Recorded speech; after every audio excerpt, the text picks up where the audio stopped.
From Courtside the Virtual Hardwood, it's the NLSC Podcast, a weekly show for basketball gamers and hardcore hoopheads. This is episode 594. I'm Andrew in our forum, Andrew NLSC on X and Blue Sky. I'm joined as always by my co-host Derek, Deep3 in the forum, and Deep3G and Deep384 on X. Derek, NBA 2K26 is almost here. We've been getting previews via the Courtside Reports and a recent community event. There's plenty to talk about, so please, tip us off. So yeah, the primary focus of today's show will be on this week's main topic, a community question related to favorite nicknames in basketball history. However, we wanted to kick off the show discussing NBA 2K26 early gameplay footage, influencers, and MyNBA details. So first, Andrew, let's get to the early gameplay footage. I watched over an hour of gameplay, which was uploaded by someone who had early access to the game and was invited to Community Day. This person was also scanned into the game. The footage is underwhelming, I think you would agree. But once again, it's hard to tell how poor the game will play until we get our hands on the sticks. Because once again, the people they have playing the game and showing the footage often do not show the game well. A lot of it comes down to not understanding how the players and teams play in real life, and in many cases, not having a strong base understanding of basketball in general. Furthermore, the action looks very similar to 2K25, with so many of the exact same movements that have been in the motion system since 2K20. As others have pointed out, noticeable skating on offense and defense, the forced hesitation dribble that we all hate so much, the awkward, janky movement when trying to change directions, and the unrealistic change of pace when players are trying to push the ball or drive to the hoop. It was also noticed that the dribbling from hand to hand looks incredibly similar. Again, as I stated over the last couple shows, the quote, new motion system, end quote, announcement and the elimination of foot planning announcement appear to be more marketing than substance. However, I want to say, again, I will get my hands on the sticks and communicate my first impressions, and I will also post a gameplay video to the NLSC YouTube soon after the game is released with an attempt to show it in its best light. But Andrew, I know that you took a look at that gameplay footage as well. What were your thoughts on it? I wish I could say I was surprised, but I'm not. Even when they were talking about built from the ground up, a new motion system, new technology, you and I, we both suspected that it was going to be very much the same. The trailer, the first gameplay trailer, even though it was cinematic, we saw familiar animations, familiar issues, even with the cinematic angles, so I'm not surprised at all. And I've been keeping my expectations low, said this on a previous show, said it in our Discord as we were discussing the footage. I'm keeping my expectations low, and they pretty much met the expectations as far as those familiar issues, and certainly as far as the people playing the game at the community event. You know, we've seen this a lot over the years, even from people who do create content for the games constantly, and there are certainly people at the community events who don't really play the game, but they have big followings, and that's why they're invited to the community event, because they can promote the games. But even the ones who do don't necessarily have a high basketball IQ, they're not necessarily great on the sticks, or at least not when they're playing in the online arena. When they're just playing the traditional NBA side of the game, you see they don't have their basketball IQ, they don't have those stick skills. So I wasn't surprised at the demonstration of the game, not surprised at the familiar issues. A little bit disappointed, I suppose, because I was hoping, even with the low expectations, that there would be a bit more improvement. Like you said, reserving final judgment until we have our hands on the sticks, but yeah, pretty underwhelmed. I also want to point out that some of the early gameplay footage was questionable from a realism perspective.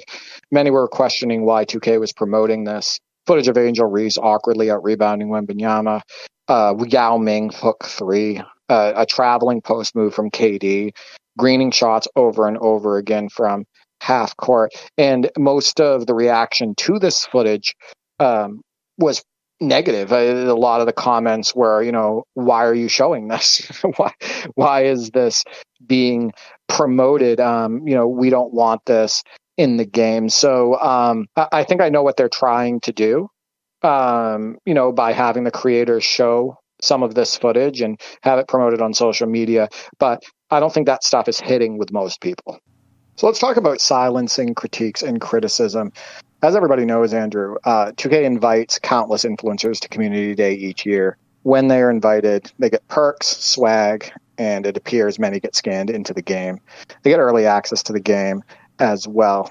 From what I can tell, most of these people have high follower accounts on social media, and the people can vary in age. I've seen everything from teenagers to guys like Troyden, who is in his late 30s. But the common sticking point is these people have influence in some shape or form, or they have the ability to influence the demographics that the game targets. And, over the last few days, we've seen many of these people shoot down valid critiques and criticisms related to the early footage. And the majority of the comments I have seen related to this footage are not positive, with many comparing it to 2K25, stating it's 2K25.5, 2K25 2.0, and even calling it a 2K25 patch. But Andrew, the next comment I'm going to highlight, and I just want to let you know that I'm disappointed whenever I see stuff like this. I think you are as well. And I don't think that this is what Mike Wong wants out of people who show up to Community Day. And I know this because you've had positive interactions with Mike Wong and met him in person, and seems like a great guy. I don't think people are invited to Community Day to say this. So one of the people who were invited was getting a lot of comments on his gameplay for 2K26 from people stating it looked like 2K25 in some shape or form. And I think he was sick of hearing these comments. So he tweeted out to anybody saying that 2K26 looks like 2K25, "You are dumb. You are so bad at 2K that you can't tell the difference," or both. He also stated that people that were complaining about how the dribbling looked and just how it functioned, he stated they were crying. So this person has over 200K followers on Twitter and 931K subscribers on YouTube, and he's not a kid. This guy's in his late 20s, I believe. So I just find that incredibly disappointing. And I want to point out that not everybody who participated in Community Day communicated like this or communicates like this. Some are trying to show the game off in its best light. Some are trying to take in feedback. But then there's also many who are like this person who just is consistently shooting down critiques and criticisms. And I also understand that people who comment on videos and people on social media in general are not always providing good feedback. They're not always providing valid critiques and criticisms. And oftentimes those people do lash out. But when you're put into a position of influence, when you're trying to help, promote a product, but also you should be trying to help grow the product, and you're supposed to be representing the company and whatnot, I think that this is a failure on this creator's part to do that. And I think that people deserve better when it comes to the early gameplay footage, when it comes to the way these creators interact with them, etc. It's also been noted, Andrew, that a few of the people at the Community Day who are invited every year, they don't even really play the game.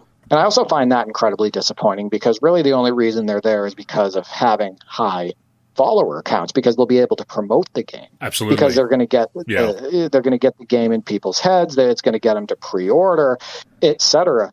And it's been noted that one of these people who promotes the game didn't really have any gameplay videos after the game was released for 2K25 all the way up until this preview season. He didn't even really talk about the game, but he's there saying, "You got to buy this right now. You got to pre-order it. Get your hands on 2K26 ASAP." So I just want to point out that the creator's comment of, "You are dumb. You are so bad at 2K that you can't tell the difference," or both, and saying, "Oh, well, stop crying," or "You're crying," all of that stuff. I just find that incredibly disappointing. And I feel like that is completely unnecessary. And I don't think he's handling his position as an influencer very well there. Oh, absolutely. It's disappointing on many levels. As a creator, I remember back in the day, if you spoke to your audience like that, if you appeared to be shilling for a game and defending a game against any criticism, you lose your credibility. And that doesn't seem to happen as much these days. In fact, if you do dare to point out that somebody changed their mind after release in a very drastic way, obviously people have the right to change their minds and form your opinions, but when you go from this really dismissive tone pre-release, where you're shooting down valid criticism and really mocking your audience and anybody who dares to disagree with you, and then after release kind of admitting to some of the issues, then you do deserve to be called out on that. But if somebody tries that in the social media age, they're probably going to get quote tweeted, reposted with a snarky comment. Go after this person who's going after me. Attack, attack, attack. Kind of bullying people off the platform, or certainly bullying them into silence and shooting down even more criticism. And that's disappointing. And from the company's perspective, look, these community events, they've always been marketing to a certain extent. I can say that the events that I attended, the developers, like Beluba at the NBA Live 09 event, were asking for quality feedback. They wanted honest feedback from us. And as I've said before, one of the first things Beluba said to me was, "What do you not like about the game?" Which impressed me because he wasn't looking for praise, wasn't looking for a pat on the back. He wanted to hear, what do you notice about the game that you don't like that we can fix? So that certainly impressed me about his attitude towards game design, showed me how much he cared about making a great game. But yeah, this attitude is not really what you want to see. So it's disappointing from a company level as well, because it doesn't feel like they're bringing people in for that honest critique and that honest portrayal of the game. We were certainly given instructions about, don't post this until the embargo is lifted. We're going to talk about certain things at certain times. Please don't mention anything before we give you the green light. Fair enough, but we were never told, lie to the community, this is how to present the information. There feels like there's a bit more of that going on these days. There's less goodwill in that, to say the least.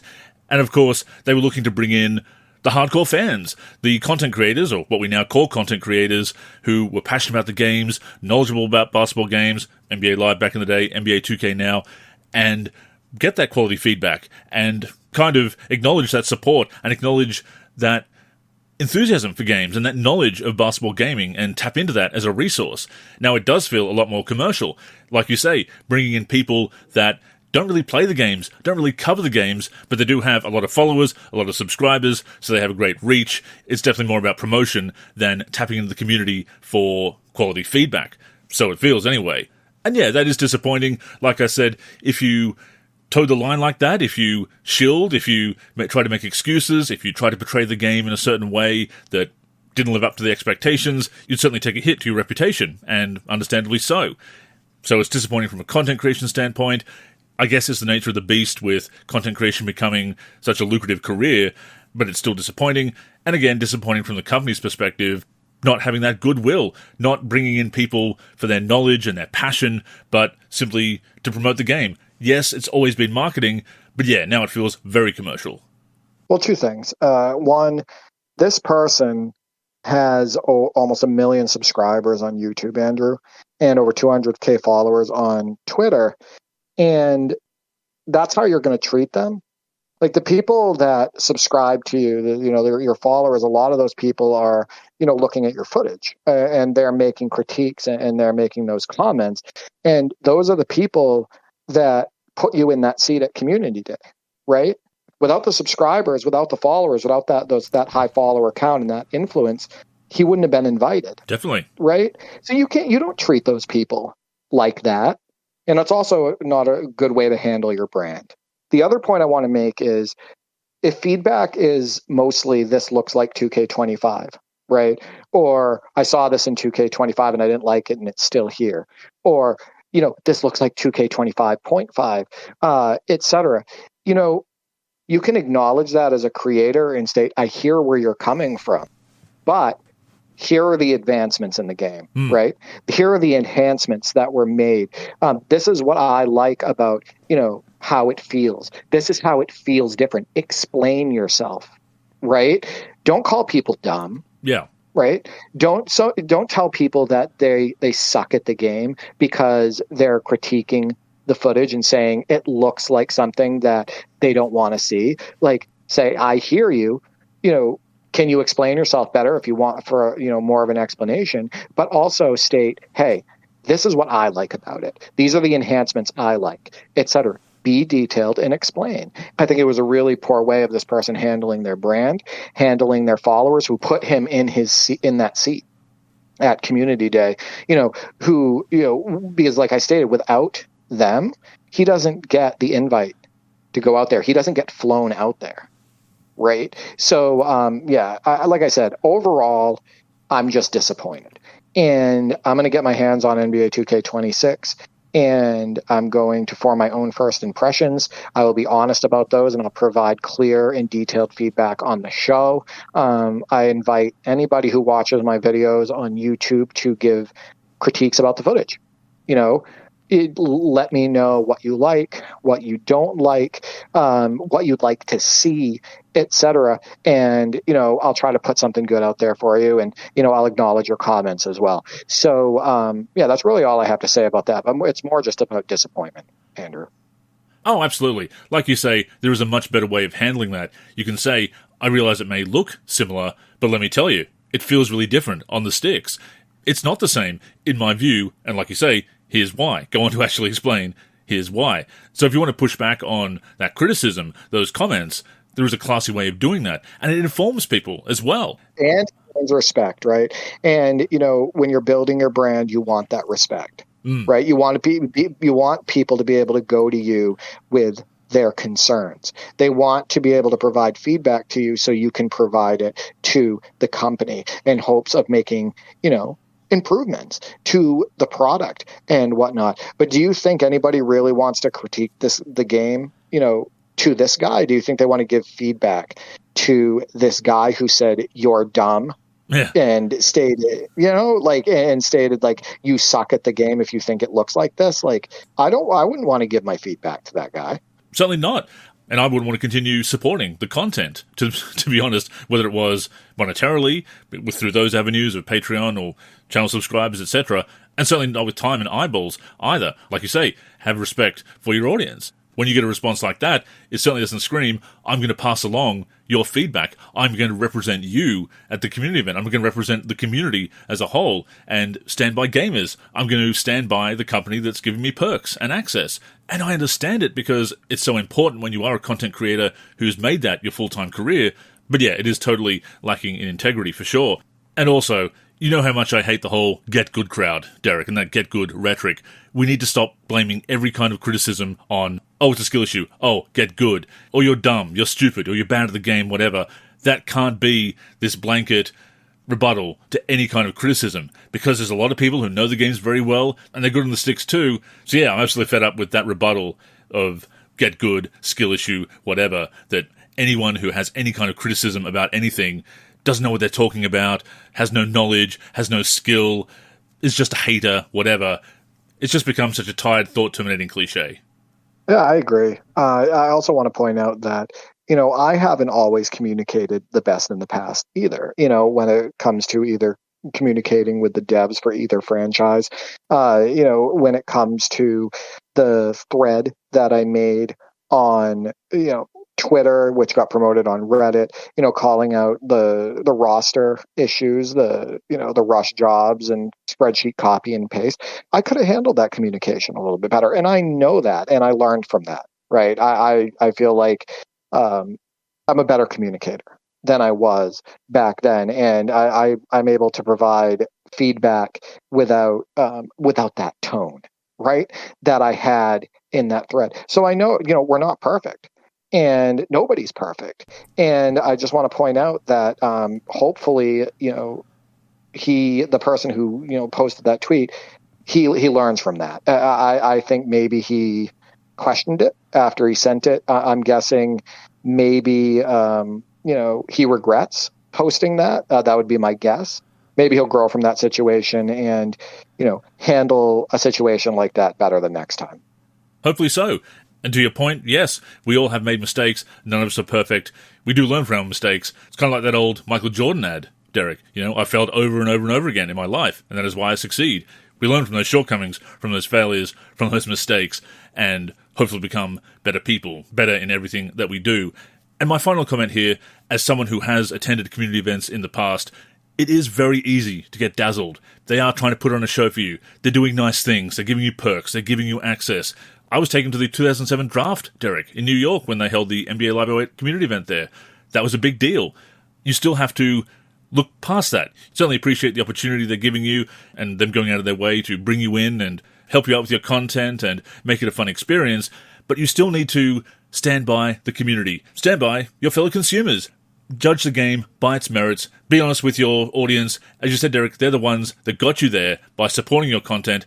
Sure, you put in the work. Sure, you've got some skill to create that content and work the algorithms and produce content that people like. So I'm not saying that you haven't done anything to get there. But like you said, the audience supporting you is what helped get you there. So don't throw them under the bus. Yeah. I don't blame any of these creators for being starstruck. Yeah, right? It's tough. I don't blame any of them, for them being heavily influenced by, being a part of 2K and being part of their favorite basketball game, and being part of these amazing events and making friends and, being able to grow their content, getting the swag and the perks and all that stuff. I don't blame them for taking that all in and being heavily influenced by it. I get it. But at the same time, just remember what got you there.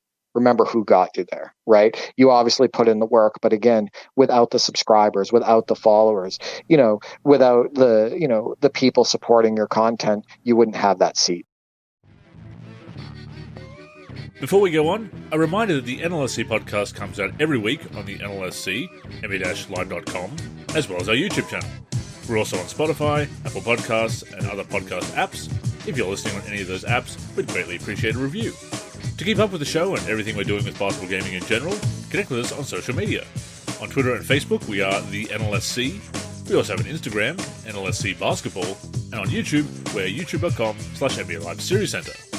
Once again, visit us at NBA-live.com, where in addition to the podcast, you'll also find all of our original content, as well as our forum and modding community.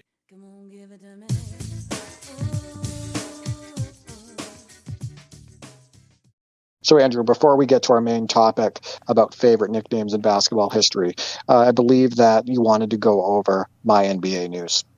Yeah, the latest Courtside Report covers MyNBA and MyGM in NBA 2K26. Unsurprisingly, not as lengthy of a blog as the My Team Insight. They haven't done as much with MyNBA.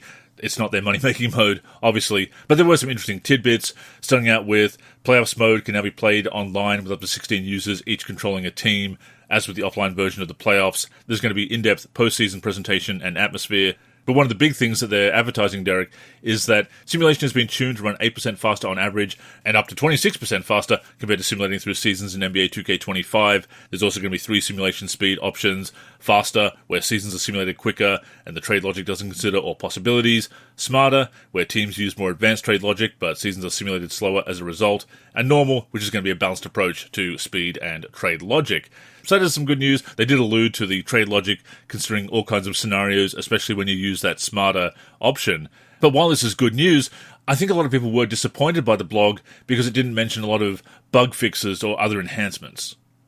Yeah, it sounds like MyNBA is going to be mostly the same as far as content, as far as MyNBA errors, all of that. I'm fine with it, to be completely honest with you. We're going to work on editing the MyNBA errors rosters pretty early in the game's cycle in order to try to get the most out of those. And again, that's one of 2K's strengths, right? They just have a lot of content, Andrew. A lot of content in the game. MyNBA errors, classic teams, all-time teams. To work with. So, that's something I'm going to dive into early, but I'm not really surprised there weren't any enhancements or major enhancements to MyNBA. But speaking of roster editing, the Player DNA feature, which was a good addition a few years back, can now copy and paste one MyPlayer into each roster file that's created. It can be used for all eras rosters, allowing a MyPlayer to be inserted into any period in MyNBA. And this is a cool feature, Derek, but it does bring to mind an issue that people found out a few years back when they recreated their MyPlayer in regular Creator Player. They found out that the overall ratings in my career are inflated, artificially inflated. They found out that when you recreated that player in the normal way, they weren't as powerful as they are in my career. So it's interesting that they're allowing you to take that my player into MyNBA now, because unless they've fixed that up, unless that overall rating and other attributes are honest when comparing my career to MyNBA, that might reveal a few things about my players that they don't want to. Yeah, I mean, I think it's a cool new feature. That will be interesting to see. I do believe that there's a certain disconnect from online modes when it comes to ratings, how badges work, etc., in comparison to what's happening offline, and that could also create some imbalance, and maybe some of the imbalance we've seen over the years. But yeah, we'll see. And wrapping up with some other key points here, dynamic banners added to your arena. That was already mentioned in the presentation blog. That will only apply to the modern era. That's not surprising, but a little bit disappointing, I suppose. The Golden State Valkyries have been added to MyWNBA, reflecting the league's expansion. Before the new season, there's going to be a sit-down meeting with the team governor outlining primary and secondary directives as well as your budget. Meeting these goals is essential to keeping your job as a GM. Financial management has been tweaked to suit each era accurate figures for revenue and budget, salary cap increases, etc. There's going to be facility points that you earn by winning championships. These are used to upgrade your team facilities, renovating the arenas, getting new training facilities, etc. As for MyGM, there's going to be an unranked version this year. Objectives and accomplishments are tracked in the new GM Legacy menu. There's going to be a GM building, kind of like the MyGM version of the city, except it's an office building. 30 team-specific storylines that determine the goals you're tasked with, depending on the team that you choose. 98 different conversations involved with this RPG-based approach to franchise play. And finally, Derek, clothing can be unlocked for your GM, similar to My Player, which is funny because we're reliably told that this is not a Barbie dress-up game. You're never going to let that go, and I don't blame you. Yeah. Ronnie 2K stating that, and then basically shortly after just absolutely promoting the hell out of different clothing that was in the game and being added to the game. And you'll just never let it go. But yeah, if I do get into NBA 2K26, as I will certainly try to, MyNBA Eras is going to be the mode that I'm going to get into. So I do like the sound of some of these improvements, but unsurprisingly, not a lot there. I think when it comes to adding new eras, Derek, we've talked about that before and how we'd love to see it, and of course my WNBA eras as well at some point. I think that's going to be something that happens every 2 or 3 years.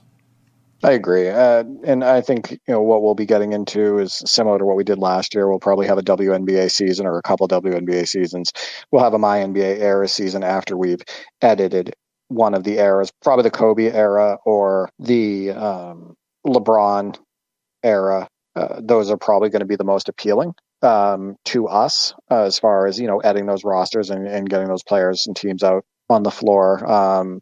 So, we'll also do a legend season like we normally do, a co-op legend season versus regular teams, and we'll do our fantasy draft. So a lot of content, but the gameplay has to be good enough for us to do that. And, it was with 2K25.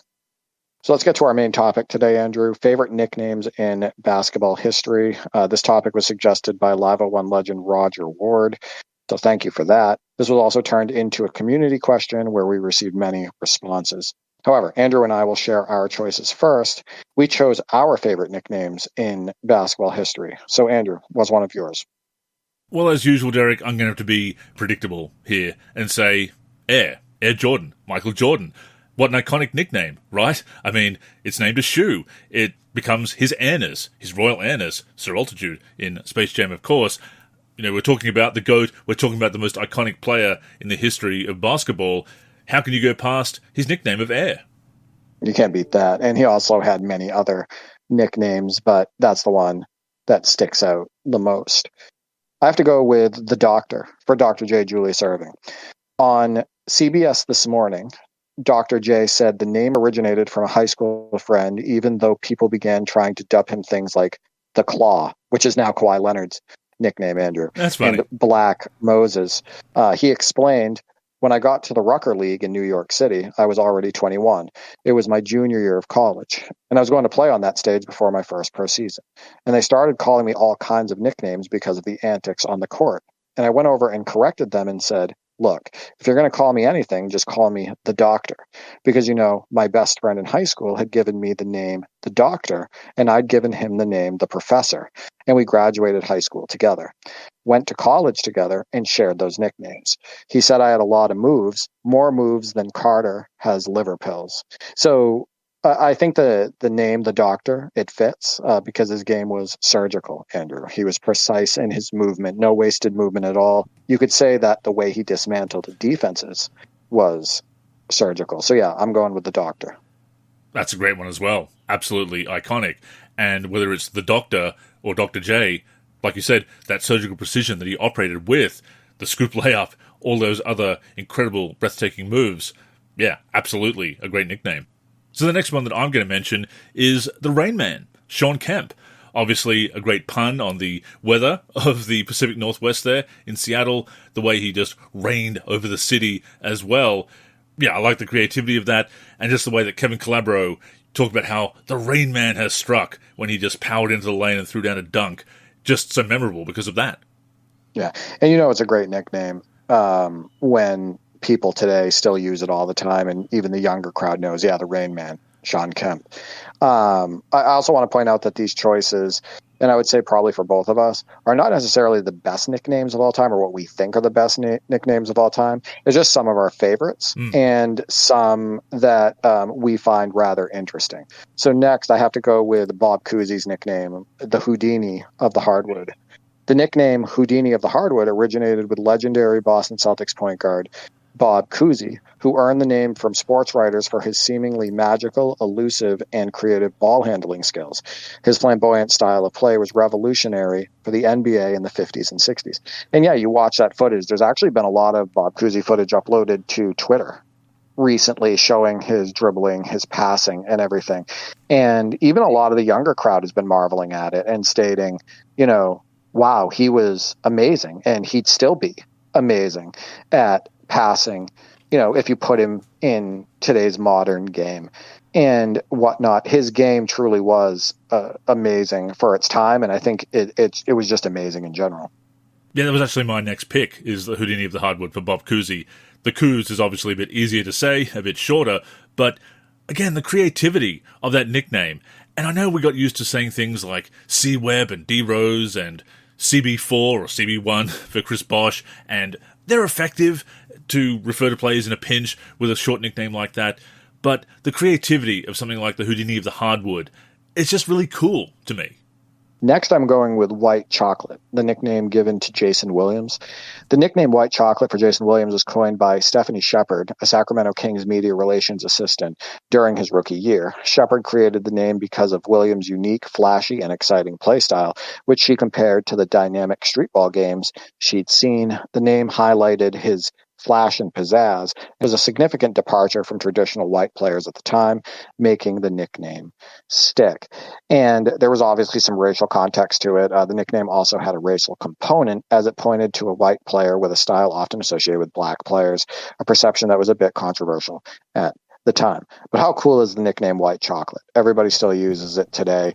I think it was not just about the fact that he was a great ball handler and a great passer. It's just the style that he had with it, and it is the fact that he also had a lot of swag. Listen to him talk, look at the way he acted on the court, and he wasn't afraid of anybody. I just love that nickname. Yeah, once again, better than his other nicknames of J-Will or J-Dub. I mean, they're fine, again, to refer to him quickly in a pinch, but White Chocolate stands out, and that's what you want from a nickname. Again, it's fine to have these other short nicknames that are based on surnames or initials, etc., but actually having a nickname that feels like a proper nickname is special. So here's one I know you'll appreciate, Derek. Daryl Griffith, Dr. Duncanstein. Again, creativity there, referring to his monstrous dunks, his monstrous dunking ability. Yeah, again, I'm a sucker for creative nicknames that stand out. Yeah, and it was also rumored that he had a vertical in the high 40s at his peak, and that is some incredible leaping ability. Next, I'm going with one of the coolest nicknames in basketball history, Andrew, the Big Ticket, which was given to Kevin Garnett. Kevin Harlan is widely credited with coining the nickname the Big Ticket for Kevin Garnett, reportedly as a nod to Garnett's overwhelming impact on his teams and his MVP status. While the nickname became associated with Garnett's ability to draw fans to Timberwolves games, Harlan's initial use was more about Garnett's superstar status and leadership. But yeah, the Big Ticket. I love that one. And I'd refer it to the Kid, which is another nickname he had for a while there, because after a while, that just seems a bit patronizing to me, to call him the Kid. Yeah. I mean, is he still called Little Bow Wow? Or did we change? No, didn't he change it to Bow Wow? He's Bow Wow now, yeah. Yeah, exactly. So you can't keep calling him Little Bow Wow when he's not little anymore. So KG, not a kid, can't call him a kid anymore. Then again, professional wrestler Shawn Michaels was the Heartbreak Kid even into his 40s and 50s. So, some people still do keep those monikers, I suppose. Next up, I'm going to say the human highlight film, Dominic Wilkins. Again, you have that creativity. It's not just initials. It's not just a shortening of his name. And he really was a human highlight film, or a human highlight reel. Sometimes people use it interchangeably. The official one does seem to be the human highlight film. That's what I've heard most. That's what I use the most. And it certainly described Dominic Wilkins. And that he was, too. I mean, he still, in my opinion, is a top 3 dunker, potentially of all time. If somebody stated that they thought he was the best dunker of all time, especially in-game dunker, I'm not going to argue with them either. So this one might surprise you, Andrew. And the next choice for me is a nickname given to an average NBA player, but certainly worth noting. Psycho T for Tyler Hansborough. I always loved this name because it just fit. He was all hustle. He would get super pumped up all the time. He had big eyes, which often looked crazy during the action. And I don't think I've ever seen him blink, Andrew. And the strength and conditioning coach for UNC basketball first called Tyler Hansborough Psycho T during his freshman year due to his quiet demeanor outside of workouts, but then a fierce, self-motivating intensity during intense weight room sessions, yelling to hype himself up. That reminds me of KG a little bit, Andrew. The nickname stuck and became widely known, despite Hansborough's initially shy personality. But yeah, Psycho T. I always liked that one.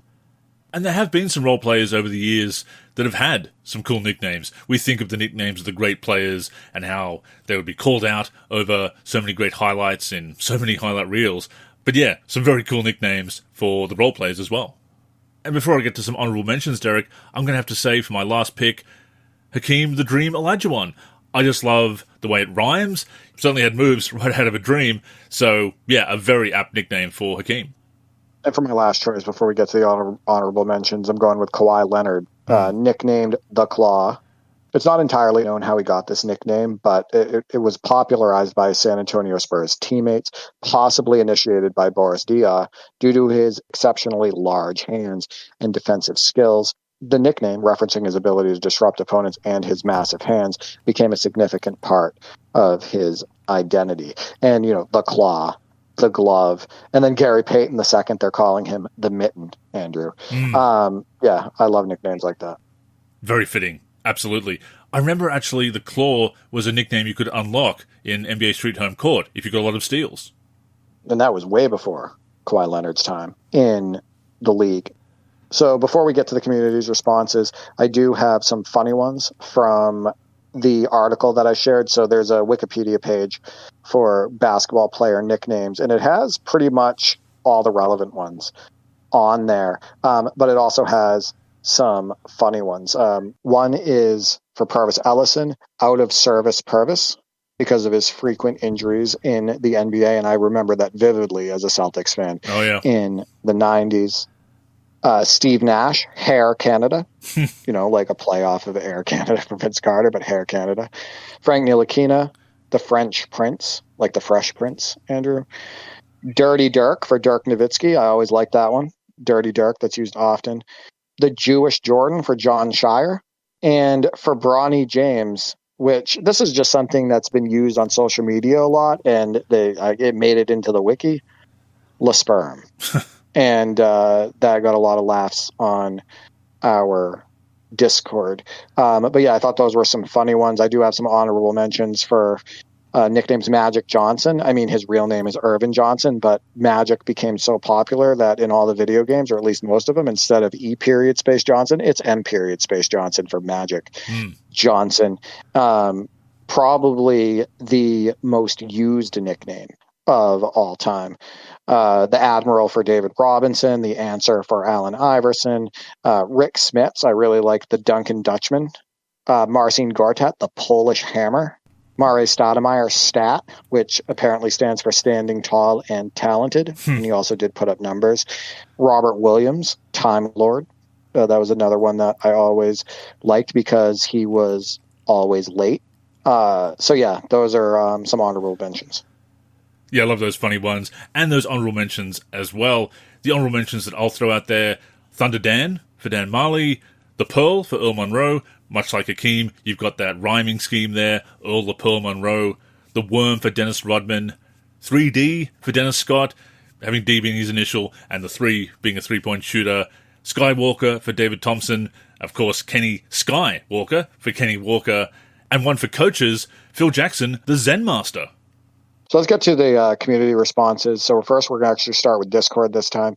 QB1120 states, Penny, the glove, and Magic. Not in that order, but yeah, that's what I thought of off the top of my head. Some good ones there, some that we mentioned. Penny apparently comes from a mispronunciation from a family member of his, where it's the way the family member said pretty, and it turned into Penny. That is what I read. I don't know what truth there is to that, but that's how he ended up being coined, Penny Hardaway.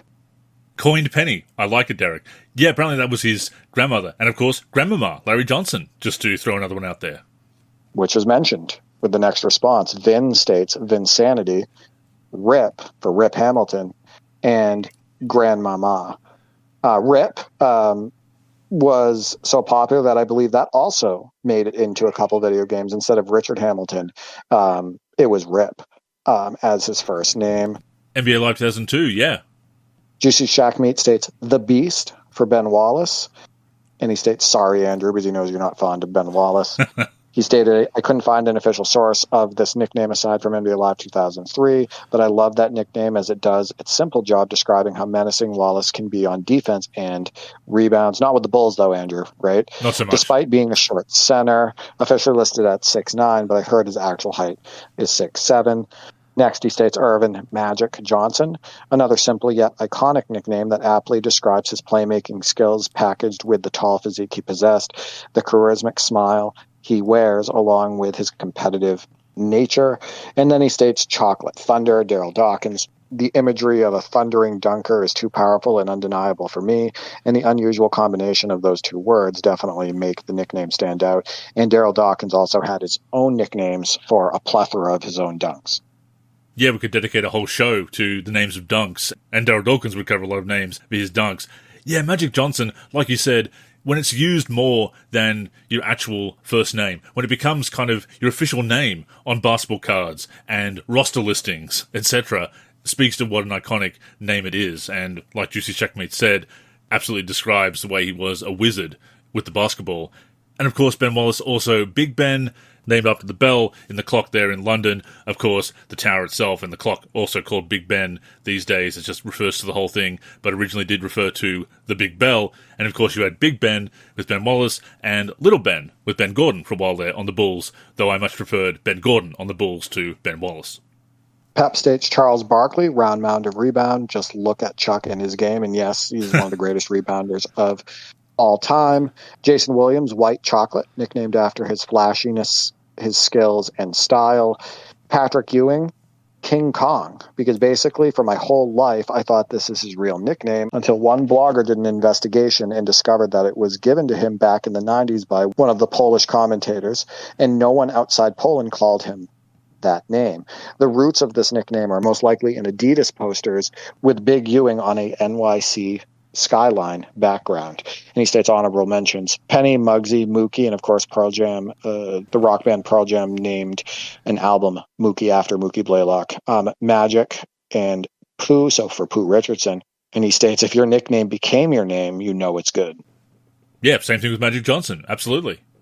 Pharmacist 12 states the truth, and it's not even close. And of course, the truth was given to Paul Pierce as a nickname by Shaq after Paul Pierce torched the Lakers in a game. So, yeah, that's stuck, and that is one of the better nicknames, in my opinion. Kid Cash 202 states, Will the Thrill Bynum, and he states, one of my all-time favorite players, became a fan from Preps, Chicago Hoops, which was a basketball episodic docuseries that came on Fox Sports in 2001. It's on YouTube for anyone to view, and he shares the episode, Andrew. And as we said, it's not always the all-time greats that have memorable nicknames. What about Rafer Alston, Skip to My Lou? So that's it for Discord. Moving over to Twitter, Stasho Bro at Nate Stasho, the other Live 01 legend, states round mound of rebound, never nervous Purvis, and out of service Purvis. He also states the big nasty. And when I asked this community question, I stated, what are your top 3 favorite basketball player nicknames of all time? Some people gave more than 3, less than 3, but they were just stating awesome nicknames from NBA's past and present. So that's all we really care about, Andrew. So that's awesome. But yeah, never nervous Purvis, and then out of service Purvis. And we definitely like never nervous Purvis better than out of service Purvis. A little bit more positive, both the nickname and the performance when he was never nervous Purvis. And yeah, Corliss Williamson, Big Nasty. Basketball Video Games at B-Ball Video Games states, Cavs fan here, so I have to represent my team. Big Z for Zydrunas Ilgauskas, Wrong Rim Ricky for Ricky Davis, and Deli for Matthew Dellavedova. But yeah, Ricky Davis, trying to get himself a triple-double by shooting a shot on his own rim, missing it, and grabbing the ball. That's not the way it works, Ricky Davis. You did not get the triple-double with that act. Bob Sura missing that layup as well. Yeah, once upon a time, stat padding was kind of looked down upon. Kind of miss that, Derek. Mike P for 3 at Mike Purchard states, I think the glove Gary Payton was very fitting with the way he played. He also states, I thought Allen Iverson's The Answer was a good one, since for the post-Jordan era, he was definitely part of the NBA's answer to filling arenas. You could also say the same about KG and the Big Ticket. There are a lot of really good nicknames with the late 90s and early 2000 players. The Big Ticket, Black Mamba, the Answer, the Truth, the White Chocolate. I could go on and on and on, but yeah, a lot of great nicknames for that era. And not to belabor the point, but again, it underscores the lack of creativity when people just use initials and a jersey number. They're fine, but they're not really great nicknames. Yeah, KD, he has better nicknames than that, but most people call him KD. Durantula, that's decent. Slim Reaper, that one's solid as well. So he has some other good ones, but yeah, most people call him KD. Steven at the Live King states AK-47. David Stern hated it. The Admiral and Vinsanity. I do remember that being a thing at the time where David Stern stated that he was not fond of that nickname. But yeah, it fit him. And now today we have AR-15, Andrew, for Austin Reeves, and that's used quite a bit. Yeah, and I get where David Stern was coming from, but yeah, that nickname really just fell into place and is quite memorable, obviously. And Vinsanity, I always preferred to Air Canada. I know that one didn't really stick. It just felt too derivative of Michael Jordan. And of course, once he left the Toronto Raptors, didn't really make sense either. Half Man, Half Amazing is a good one for Vince as well. But I think Vinsanity is just a little bit catchier. Just rolls off the tongue a bit better. Half Man, Half Amazing. That's a good one. True. I really like that one for Vince Carter. T. Gentry at Bucky T states, The Answer, Grandmama, and Air Jordan speaks for itself. Yeah, obviously Air Jordan, iconic. That's a great nickname. Grandmama, we think of the commercials with him, dressed up as Grandmama, and The Answer has been mentioned many times. Jay at J World 3 states, Penny, Magic, and the logo. I mean, the logo is one of the greatest nicknames of all time. That's Jerry West. He's on all your NBA apparel, Andrew, his silhouette and whatnot. That's definitely a good one. And of course, Mr. Clutch as well, because much like Dominic Wilkins was the human highlight film, Jerry West was Mr. Clutch. That's it for Twitter, Andrew. What do we got on Facebook? So yeah, we did get a response on Facebook. Sixth Man of the Year said Slim Reaper, which is Kevin Durant, as we mentioned. The Answer for Allen Iverson. And Babyface Assassin for Steph Curry. Yeah, that's a good one. And it fits, right? During his 14-15 season where he won his first championship, and his 15-16 season where they went 73-9. Babyface Assassin fits him perfectly. He looked incredibly young there, and he looks young for his age now. And also, he's the greatest three-point shooter of all time. So, yeah, it fits. Definitely fitting, for sure. And as one final honourable mention, Derek, I think I have to throw out Artis Gilmore, A-Train, because I borrow his nickname in my career. And I can top that with the Ukraine Train for Vitaly Potapenko. Both are great nicknames, the A-Train and the Ukraine Train, but I just remember specifically using Ukraine Train more in my household because Vitaly Potapenko played with the Celtics in the early 2000s, and I remember it being referenced a lot. Lionel Simmons of the Sacramento Kings in the 90s, L-Train? He put up some good numbers, by the way. He averaged close to 20 points per game and had over 100 steals and over 100 blocks in single seasons in his career. He at times could fill up the stat sheet. He was a good player. One of these days we're going to do that episode, Derek, where we just try to remember as many 90s role players as we can.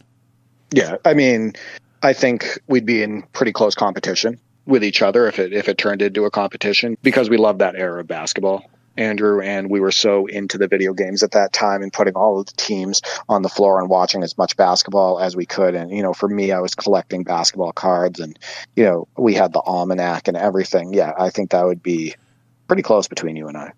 Definitely. So stay tuned for that 3-hour show coming at some point in the future, if we were able to do that. But yeah, that would definitely be a fun topic to talk about. But yeah, nicknames, obviously a fun topic as well. So many great ones throughout the years. And thank you to everybody who shared your favorites. Yeah, thank you to everybody who got into this week's community question. And thank you to Live 01 legend Roger Ward for coming up with it. If you have any ideas for topics you'd like us to discuss on the show, don't be shy. Let us know either on Twitter, on Facebook, on YouTube, on the NLSC forums, etc. Maybe on the NLSC Discord. Just reach out. Absolutely, and keep the conversation going about basketball and basketball video games in all of those places, because we love to hear your takes on this beautiful sport and the wonderful video games that we play. And as we wrap up here, Derek, a reminder to everybody who wants to get early access to NBA 2K26, that can be done by pre-ordering the game. We're not going to tell you that you absolutely must pre-order. They're not going to run out of copies. We're not going to shill for the game, as our segment this week made very clear, but that is one of the pre-order bonuses this year. And to that end, Derek, we will be talking about NBA 2K26 next week. Yeah, keep an eye out for gameplay videos during the first couple days of release, so August 29th and August 30th, because I am going to get my hands on the sticks, and I'm going to record some footage, and I'll try to, put the game in the appropriate light and share that footage with you. So just keep an eye out on the NLSC YouTube and on the various social media platforms. With that being said, that has brought us to the end of this week's show. As always, thank you for tuning in, and please join us again next week and every week on the NLSC, nb-live.com, our YouTube channel, or wherever you listen to podcasts. In the meantime, make sure you're following us on social media. Once again, that's where you can get in touch with us, and of course, stay up to date with all of our content. So Derek, please plug the handles. Now you can find me on X, formerly known as Twitter, at D43G and at D4384. I'm also on the NLSC, D for Free, and on YouTube, D for Free. As for me, I'm Andrew in the forum and Andrew NLSC on X and Blue Sky. The NLSC is on X, Facebook, and Blue Sky at the NLSC. We're also NLSC Basketball on Instagram and Threads. We're on YouTube at NBA Live Series Center.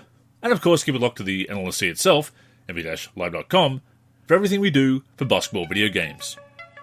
So, thank you once again for tuning in, and until next time, I'm Andrew. And I'm Derek. Go get buckets, everyone.